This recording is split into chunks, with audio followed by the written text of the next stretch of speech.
¿No les pasa que a veces admiran o les da envidia cómo despiden en otros países a grandes figuras de su canción? ¿Cómo rinden homenaje y agradecen a figuras de la cultura que han marcado con su música a varias generaciones? De Manuel de la Calva podríamos dar esta mañana algunos datos. Los millones de discos que vendió el dúo dinámico, su influencia en la música, las 766 canciones que compuso solo o acompañado y que registró en las GAE. Pero como pasa tantas veces, lo más importante no se explica aquí con los datos. Lo relevante, lo difícil, es cómo esas canciones forman parte de la intimidad de tantísima gente. Lo difícil es que haya canciones que se vuelvan himnos, que renazcan, que es lo que pasó con el Resistiré durante la pandemia. Queríamos romper con lo establecido. La gente iba con smoking, nosotros con una camisa blanca abierta, pantalones blancos, un chaleco rojo. Era la contraposición de lo que había. Ayer pensé en abrir estas 8, con la noticia de la muerte de Manuel de la Calva, y luego tuve dudas. Pero eso no eran dudas, eran prejuicios, porque a la gente de la cultura hay que reconocerla más. Porque esas canciones que ellos escribieron las han cantado y las llevamos incorporadas, gentes de todas las generaciones. Porque ellos abrieron un camino en la historia de nuestra música del siglo pasado, un fenómeno que hasta entonces apenas se había vivido. Y porque están en la memoria colectiva. Dicen, de hecho, que esa es la última memoria que perdemos, la del estribillo de esa canción que no olvidaremos nunca. Pero fíjate que nuestras canciones cubren unas premisas de la vida de las personas, que siempre son iguales, aunque nos creamos que las generaciones van evolucionando y hay cosas que se dejan. Manuel de la Calva ha muerto al final del verano, a los 88 años. Escribió Ramón Arcusa: Manolo de la Calva, mi amigo del alma, más que hermano, nos ha dejado. No lloréis por él, no le gustaría. Cantad con él en esta despedida. Son las 8 de la mañana, las 7 en Canarias.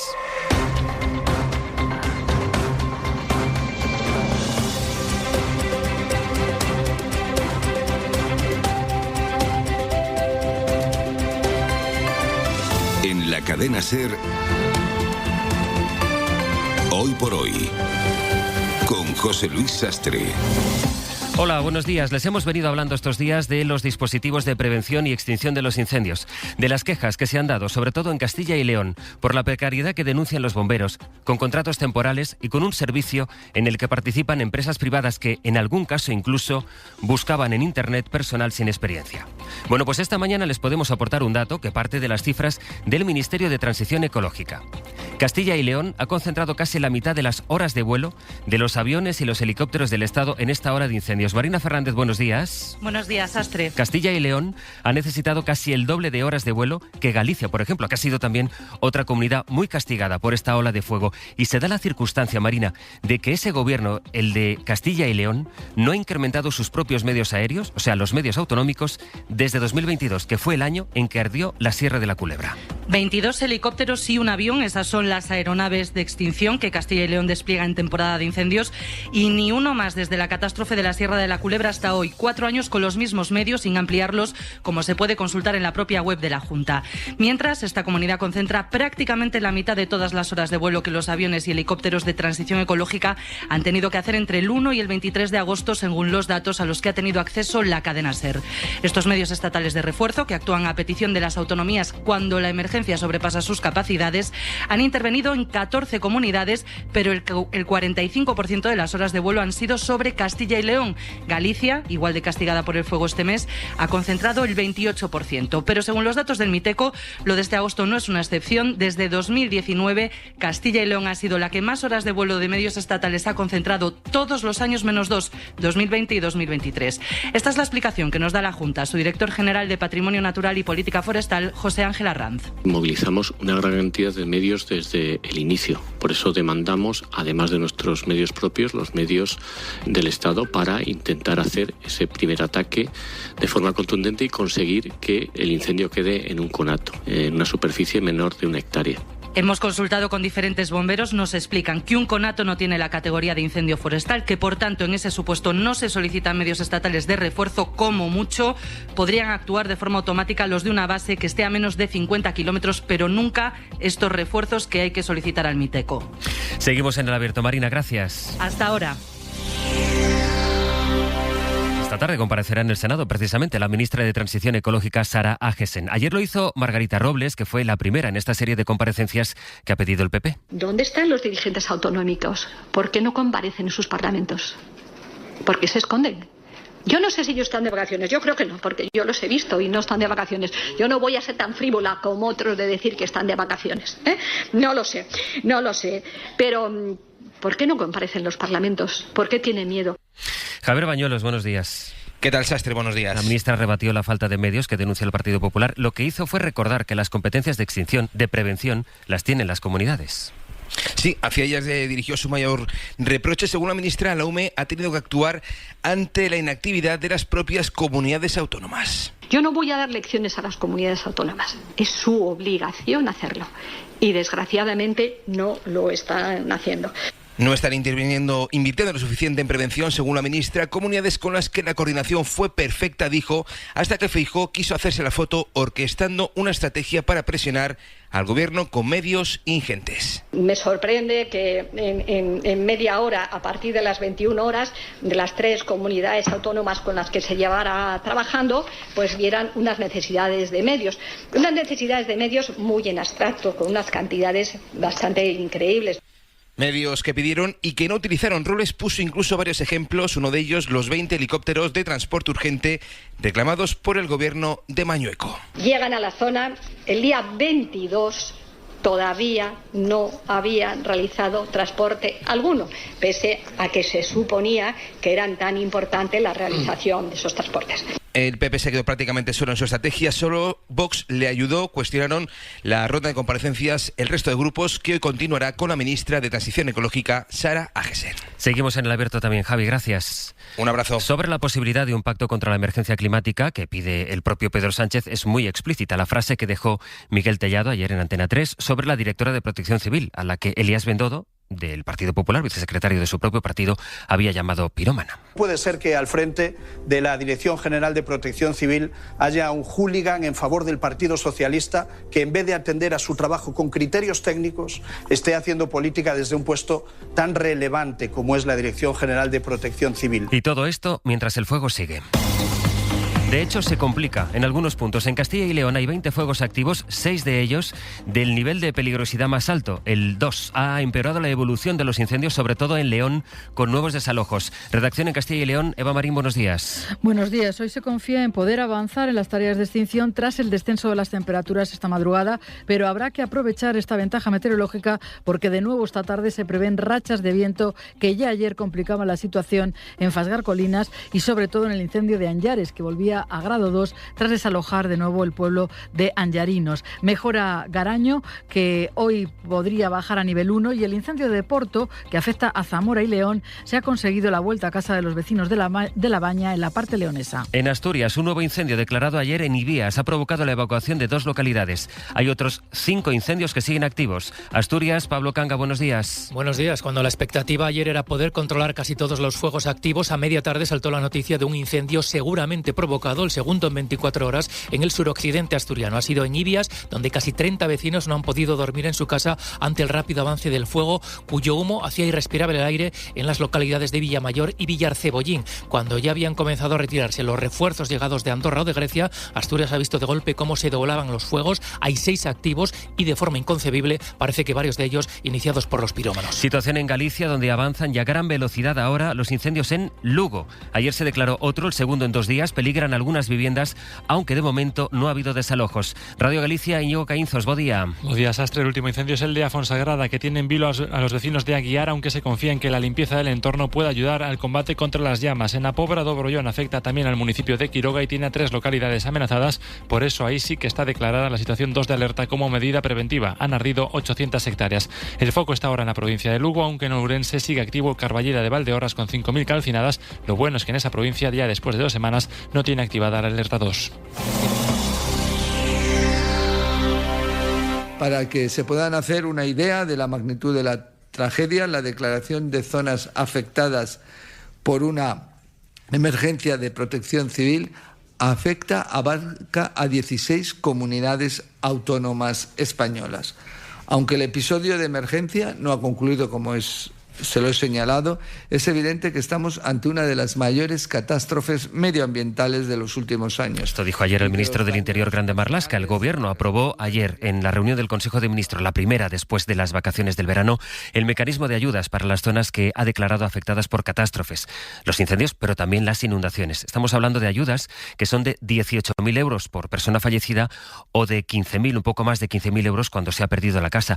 Y claro, la pregunta, Jordi Fàbrega, buenos días. Hola, buenos días. La pregunta, parece poca ayuda objetivamente, es si el Gobierno estudia o no subir estas cuantías. Pues las ayudas a los afectados por emergencias de protección civil hay que recordar que se recogen en un Real Decreto de 2005 y son las mismas cuantías desde entonces, aunque el Gobierno sí tiene la potestad de aumentarlas, como ha hecho, por ejemplo, en el caso de la Dana de Valencia o del volcán de La Palma, en el que más que triplicó las cuantías establecidas en este decreto antiguo. Pero esta vez, para los afectados por incendios de este verano, lo que se contemplan son las cuantías exactamente como están escritas en ese decreto de hace 2 décadas. Lo que sí ha anunciado el Gobierno es que va a modificar ese texto para adaptar esas cuantías a la realidad de 2025 durante los próximos meses. Lo anunció el ministro del Interior, Fernando Grande Marlaska. Nuestra voluntad, vuelvo a decir, es ir más allá y que las ayudas realmente sean efectivas y cumplan realmente un resarcimiento objetivo de daños importantes sufridos por nuestros ciudadanos. Hay que recordar, como decías, que con la normativa actual las ayudas son de 18.000 euros por persona fallecida o que haya derivado en una incapacidad absoluta y permanente, hasta 15.100 euros para los que hayan perdido su vivienda habitual y de algo más de 10.000 euros por daños parciales en la vivienda. Hasta luego, Jordi. Adiós. Sigue interesando mucho el pronóstico que hoy puede ayudar en Galicia con lluvias, pero no en Castilla y León, Carbó. Cambia en general la situación meteorológica, viento de poniente, que es lo que, por ejemplo, va a hacer que no mejoren, más bien lo contrario, las condiciones meteorológicas para las tareas en los incendios en gran parte de Castilla y León, donde hay incendios. Además, la temperatura, si bien bajará, igualmente durante la tarde el ambiente será caluroso, pero sobre todo este viento de poniente que, a diferencia de los últimos días, no llegará durante unas horas, sino que empezará esta tarde y puede aguantar bastantes horas más, incluso los próximos días. En Galicia, en cambio, chubascos para esta tarde, sobre todo en el interior de Lugo, descenso claro de temperaturas, y en el conjunto del país, tiempo parecido al de ayer, calor pero menos, cuidado a lo largo del día, sobre todo durante la tarde, las tormentas en la Ibérica, la depresión del Ebro y los Pirineos.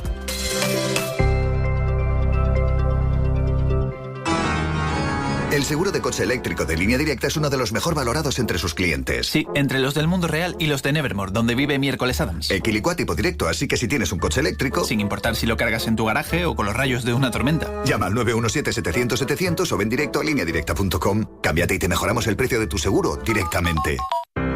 Buenos días. Si participaste en alguno de los 5 sorteos diarios de Triplex de la 11 y de Super 11 de ayer, puedes consultar si has resultado ganador a tu vendedor de la 11 o en juegos11.es. No olvides que comprando Lotería de la 11 colaboras con una gran labor social. 11. Ahora y siempre, bien jugado. En la cadena SER, Hoy por Hoy, con José Luis Sastre. Después de haber militarizado las calles, de haber pintado de negro el muro para que los inmigrantes se quemen las manos, ahora la pena de muerte. Es la nueva propuesta de Donald Trump, que quiere recuperar la pena capital en Washington, en la capital de los Estados Unidos, donde lleva décadas abolida para los casos no federales. Dice el presidente de los Estados Unidos que matar a quienes cometan un homicidio es una buena medida preventiva. Vamos a Nueva York, Leire Santos. Trump va a dictar a la fiscalía que pida la pena de muerte en todos los casos de asesinato en Washington. Su argumento es que hay personas que han nacido para ser criminales. Pero esto que quiere hacer Trump no es tan fácil legalmente. En Washington la ley se aplica en 2 niveles, local y federal, que es el que depende de la Casa Blanca. A nivel local, la pena de muerte está prohibida desde hace décadas, pero a nivel federal, la pena de muerte es legal. Trump está intentando federalizar la ciudad de Washington y que los delitos de asesinato queden bajo la custodia de la Casa Blanca. Ahí es donde Trump puede intervenir y quiere que la Fiscalía Federal pida siempre la pena de muerte para esos delitos. Pero aunque lo haga, la decisión última sobre la sentencia la tiene siempre un jurado popular. Son 12 ciudadanos aleatorios de Washington, que es una ciudad demócrata que está muy en contra de la pena de muerte. Por eso, por mucho que la Fiscalía pida la pena capital en los casos de asesinato, la ciudad de Washington previsiblemente se va a oponer.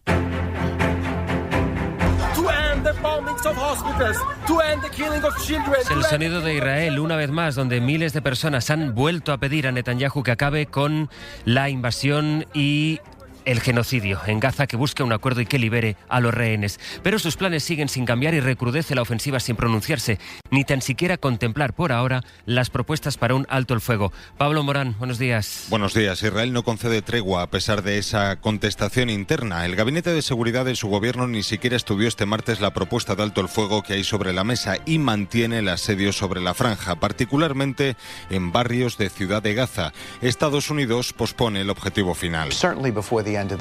Lo hace antes de finales de este año, según ha señalado en la Fox el enviado especial de Trump, Steve Witkoff, que anuncia una reunión del presidente este miércoles para abordar el futuro de Gaza.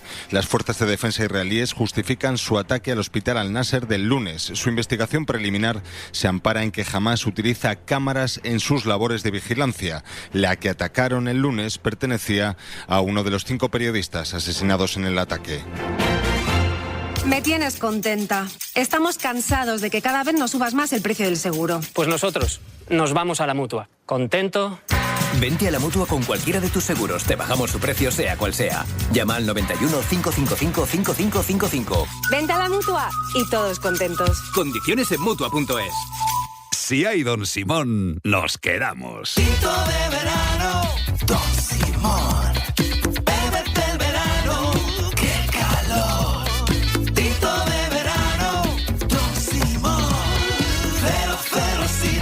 Tinto de verano sin alcohol. Don Simón. Soy Yasmina de Carglass. ¿Llevas viendo un impacto en el parabrisas desde hace días? Mejor entra en carglass.es. Seguro que muy cerca de ti encontrarás uno de nuestros talleres. Pide cita ahora y en 30 minutos repararemos tu parabrisas dañado. Carglass cambia, Carglass repara. Hoy por hoy, José Luis Sastre. Se publica el Boletín Oficial del Estado a las 7:30 de la mañana y estamos leyendo ahora mismo el Real Decreto 26 de agosto por el que se aprueba la capacidad ordinaria del sistema de protección y tutela de personas menores de edad extranjeras no acompañadas en las comunidades autónomas y en las ciudades autónomas. Por lo tanto, el Boletín Oficial del Estado publica ya esta mañana el decreto que aprobó ayer el Gobierno y al que se oponen las comunidades del PP. Es el que fija el criterio para el reparto de menores migrantes no acompañados. David Junquera, buenos días. Hola, buenos días. Las comunidades del PP se oponen, una contundencia y una oposición que han llevado incluso a la justicia, pero admiten que de momento no tienen otra más que cumplir la ley. Se oponen con todo tipo de argumentos. El principal, no tenemos espacio.